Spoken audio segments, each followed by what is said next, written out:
আমরা হিন্দুরা দাঁড়িপাল্লাতে ভোট দেবো, বিএনপি মিথ্যা আশ্বাস দিয়ে ভোট চাইতেছে।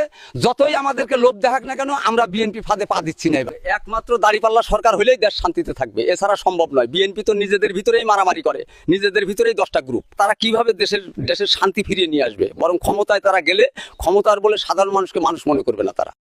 আমি এবার দাঁড়িপাল্লাতে ভোট দিব।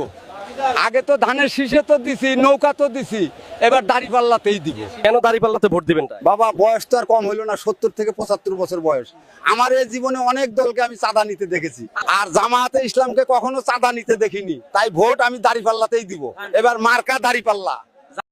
আমরা গার্মেন্টসে কাজ করি, আমাদেরকে 8 ঘন্টা ডিউটি করতে হয়, কিন্তু জামাতে ইসলামের আমির বলেছে আমাদের ডিউটি 5 ঘন্টা করে দিবে, কিন্তু বেতন 8 ঘন্টারই দিবে। তাই আমরা গার্মেন্টসের নারী কর্মীরা জামাতে ইসলামকেই ভোট দিব। তারাই একমাত্র আমাদের সঠিক মূল্যায়ন করবে। আমি একজন প্রতিবন্ধী মানুষ।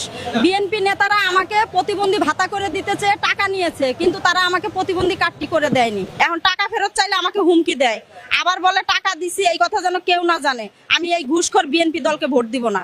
ভোট যদি দিতেই হয় তাহলে দাঁড়িপাল্লাতে ভোট দিব ইনশাআল্লাহ। জামাত আর বিএনপির মধ্যে পার্থক্যটা দেখেন। আসলে জামাত কতটা মহান আর কতটা সহানুভূতিশীল।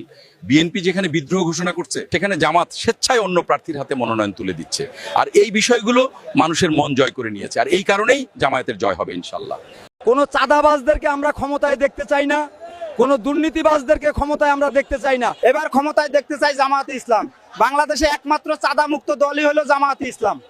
এবার ক্ষমতায় কোন দলকে দেখতে চান? কোনো চাঁদাবাজদেরকে আমরা ক্ষমতায় দেখতে চাই না, কোনো দুর্নীতিবাজদেরকে ক্ষমতায় আমরা দেখতে চাই না।